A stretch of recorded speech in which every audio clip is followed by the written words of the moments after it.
சொல்லுங்க. வணக்கம் சார், வெள்ளூர்ல இருந்து தாக்ஷாயினி. சொல்லுங்க தாக்ஷாயினி, பேசுங்க. இப்ப வந்து அதிமுகவுல இருந்து கட்சி தாவல் அப்படின்னு சொல்லிட்டு வந்து பாத்தீங்கன்னா ஒரு பக்கம் அதிகரிச்சுட்டே இருக்கு. இதுக்கு காரணம் வந்து மாவட்ட செயலாளர்கள் வந்து எண்ணிக்கை அதிகரிப்பு. அது வந்து அவங்கவுங்க ஆதரவாளர்கள் அடிப்படையில் தான் வந்து மாவட்ட செயலர்கள் நியமனம் பண்ணிருக்காங்க அப்படின்னு சொல்ற ஒரு குற்றச்சாட்டு வந்து பாத்தீங்கன்னா எல்லா மாவட்டத்திலுமே பொதுவா இருந்துட்டு இருக்கு.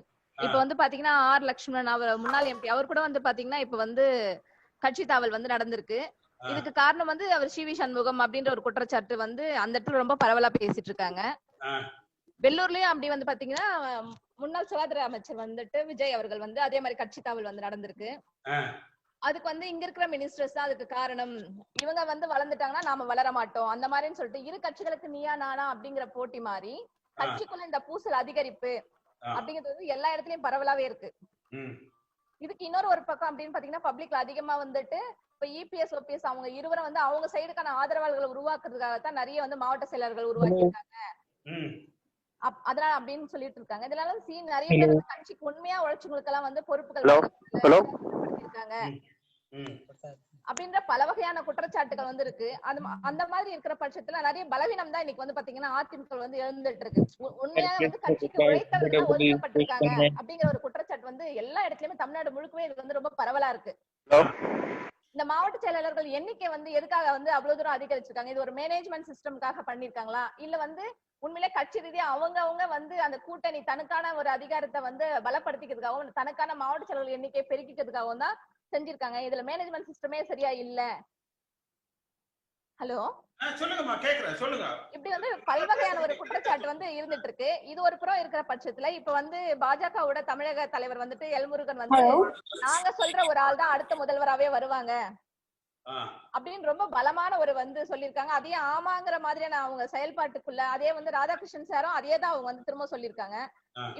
இது வந்து எந்த அடிப்படையில சார் பாக்குறது? கட்சி உண்மையிலே பலவீனம் ஆயிட்டு இருக்கா இல்ல வந்து ஒரு பிஜேபி தான் வந்து அடுத்த முதல்வரையே தீர்மானிக்கிற அளவுக்கு வந்து அதிமுக கட்சி அவங்க கையில வந்து செயல்பட்டு இருக்கா? இது எந்த வகையில நம்ம பார்க்க முடியும்? இல்ல இதுல வந்துங்கம்மா, இந்த கட்சிக்கு வந்து ஒரு வலிமையான தலைமை வந்து இல்ல. இந்த கட்சி அதாவது புரட்சி தலைவர் எம்ஜிஆர் அவர்கள் வந்து இந்த கட்சி வலிமையாக இருக்கணும், ஒரு மத்திய அரசாங்கமோ அல்லது தேசிய கட்சிகளோ அல்லது பண வலிமை உள்ளவர்களோ அல்லது ஜாதிய வலிமை உள்ளவர்களோ இந்த கட்சியை வந்து கபலீகரம் செய்து விடக் கூடாது, ஒரு குரூப் கையில வந்து இது போயிடக்கூடாது அப்படிங்கிறதுக்காகத்தான் இந்த கட்சி பாதுகாப்பாக இருக்கணும்னா அடிமட்ட தொண்டர்களால இந்த கட்சியினுடைய தலைவர் தேர்ந்தெடுக்கப்படணும் அப்படின்னு சொன்னார். அந்த அடிமட்ட தொண்டர்கள்னா எல்லா தொண்டர்களும் உலகம் முழுக்க இருக்கிற அதிமுக தொண்டர்கள், தமிழ்நாடு முழுக்க இருக்கிற அதிமுக தொண்டர்கள். அப்படி வர்ற பொழுது ஜாதி இருக்காது, மதம் இருக்காது, ரீஜனல் இருக்காது, குரூப்பிசம் இருக்காது, கோஷ்டிகள் வந்து இருக்காது. இத அந்த 2017 பொதுக்குழுவுல அந்த பைலாவை திருத்தி பொதுக்குழு உறுப்பினர்களால் அப்படின்னு சொல்லி இவங்க கொண்டு வந்துட்டாங்க.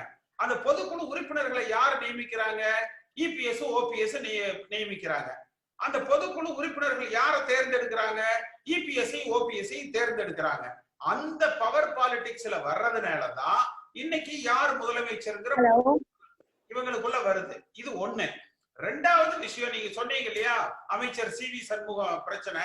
அப்ப தன்னைய நிலைப்படுத்திக்கிறதுக்காக ரெண்டு பேருமே போட்டி போட்டு அவங்க ஆதரவாளர்களை பெருக்கிக்கிறதுக்காகத்தான் மாவட்டத்தை 2 தொகுதி இருக்கிற ஒரு மாவட்டம், 5 தொகுதி இருக்கிற மாவட்டம் அப்படின்னு சொல்லி பிரிச்சுக்கிறாங்க. இப்ப அவர் சி வி சண்முகத்துக்கு 6 தொகுதி இருக்குது.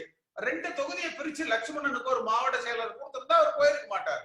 அதே மாதிரி அவர் குமரகுருவுக்கு 5 தொகுதி இருக்கு, அவருக்கு ஒரு 2 தொகுதியை பிரிச்சு கொடுத்திருந்தா விஜய் வந்து போயிருக்க மாட்டார். அப்ப அல்லது இவங்க என்ன செஞ்சிருக்கணும்னா அடிப்படை தொண்டர்களாலதான் அந்த மாவட்ட செயலாளர் தேர்ந்தெடுக்கப்படணும், அடிப்படை தொண்டர்களாலதான் ஒன்றிய செயலாளர் தேர்ந்தெடுக்கப்படணும், கட்சி பொறுப்புகளுக்கு அடிப்படை உறுப்பினர்களால தேர்ந்தெடுக்கப்பட்டு வரணும்னு சொல்லி இருந்தா இப்ப இதுக்கு முன்னாடி அவர் யஸ்வந்த் சிங் கூட சொன்னார் இல்லையா, ஜாதி பார்த்து தான் பொறுப்புகள் கொடுக்கறாங்கன்னு சொல்லிட்டு அந்த பிரச்சனைகள் வந்து வராது. அப்ப அடிப்படை தொண்டர்களுக்கு முக்கியத்துவம் கொடுத்தாலே இப்ப நீங்க இப்ப பேசுற எந்த பிரச்சனைகளும் இதுல வந்து வராது. இதைத்தான் நான் வந்து 2017 இருந்து நான் இவங்களோட வந்து போராடிக்கிட்டு இருக்கிறேன். இப்ப அதனுடைய பலனை, அதாவது அதை ஏற்காமல் அந்த பொதுக்குழு மூலமாகவே இவர்கள் அந்த முடிவெடுத்ததனுடைய பலனை, சிரமத்தை இன்னைக்கு அனுபவிச்சுட்டு இருக்கிறாங்க. நிச்சயமா இதுல ஒரு மாறுதல் வந்து வரும். தொண்டர்கள் தான் இதை வந்து முடிவு பண்ணணும். நம்ம பேசுவோம், இன்னும் கடைசியா இதை பத்தி விரிவா நம்ம பேசுவோம். இப்போ பாஜக வந்து அவங்களோட கை காட்டுறவங்க தான் வந்துட்டு முதல்வரா வந்து தேர்ந்தெடுக்கக்கூடிய ஒரு வாய்ப்பு இருக்கு அப்படின்னு சொல்றாங்களே சார், அது எந்த அளவுக்கு ஏற்புடையதா இருக்கு? நேத்து பத்திரிகைகள்ல பார்த்திருப்பீங்க, அவர் அமைச்சர் வேலுமணியும் அமைச்சர் தங்கமணியும் டெல்லி விரைகிறார்கள் அப்படின்னு சொல்லிட்டு. எதுக்கு அவங்க டெல்லி போறாங்க? ஓபிஎஸ்க்கு இபிஎஸ்க்கு இருக்கிற பஞ்சாயத்தை அங்க வச்சு பேசி யார் அடுத்த முதலமைச்சரா இருக்கலாம் அப்படிங்கறத பேசி முடிக்கிறதுக்கு தான் வந்து அங்க போறாங்க. அது இந்த சீக்வன்ஸ் பாருங்க எப்படி நடக்குது. பாஜக ஒரு முருகன் சொல்றாரு, ஒரு வாரத்துக்கு முன்னாடியே அவர் சொல்லிட்டாரு, பாரதிய ஜனதா கட்சி தலைமையில தான் கூட்டணி அமையும் அப்படின்னு சொல்றாரு. அடுத்து பாரதிய ஜனதா கட்சி அமைச்சரவையில அங்கம் வகிக்கும் சொல்றாரு. பாரதிய ஜனதா கட்சி கை காட்டுறவங்க தான் முதலமைச்சர் சொல்றாரு. சொல்லி ஒரு வாரம் கழிச்சு இங்க யார் முதலமைச்சருங்கிற சண்டை. மாவட்டங்களுக்குள்ள வந்து அந்தந்த அமைச்சர்கள் அவங்கவுங்க பதவிகளை தக்க வைத்துக் கொள்வதுல சண்டை. அப்ப என்ன ஆகுது? எல்லாரும் சேர்ந்து திராவிட முன்னேற்ற கழகத்தை பலகீனாக்குறாங்க. ஒரு சர்வேல அந்த சென்ற சனிக்கிழமை அன்னைக்கு 15 அமைச்சர்கள் கூட்டமா வந்து இவங்க போகணும். இவரோட அந்த ஓபிஎஸ் அவர்கிட்ட பேச்சுவார்த்தை நடத்துறதுக்கு யாராவது ஒருத்தர் 2 பேர் போயிருக்கலாம். அல்லது முதலமைச்சரே கூட தொலைபேசியில ஓபிஎஸ் அவர்களை அழைச்சு, ஆனா உங்களுக்கு என்ன மனசங்கடம், வாங்க நம்ம 2 பேர் நேரா உட்கார்ந்து பேசி, அவங்க 2 பேர்த்துக்குள்ள உட்கார்ந்து பேசி இருந்தாங்கன்னா இது போல ஒரு பிரச்சனையே வெளியே வந்திருக்காது. நிச்சயமாக அதிமுகவுக்கு 40% வாக்கு வங்கி இருப்பதாக நம்ம எடுத்துக்கிட்டோம்னா, அந்த சென்ற அந்த 15ஆம் தேதி ஆகஸ்ட் 15 அன்று நடந்த அந்த நிகழ்வுகள் பொதுமக்கள் மத்தியில ஒரு 5% வாக்குகளை நமக்கு வந்து ஒரு சரிவை உண்டாக்கி இருக்கும். கட்சிக்காரங்க மத்தியிலையும் ஒரு நம்பகத்தை ஒரு அதாவது நம்ம மீண்டும் ஆட்சிக்கு வந்துருவோம் அப்படிங்கிற அந்த நம்பிக்கையை, நம்ம கட்சி சிறப்பாக நடந்து கொண்டு இருக்குது அப்படிங்கிற அந்த நம்பிக்கையை வந்து இவர்கள் வந்து தகர்க்கிறாங்க. நம்ம பேசுவோம். இது இன்னும் கடைசியில எல்லாரும் பேசுனதுக்கு அப்புறம் விரிவா இதை பேசுவோம்.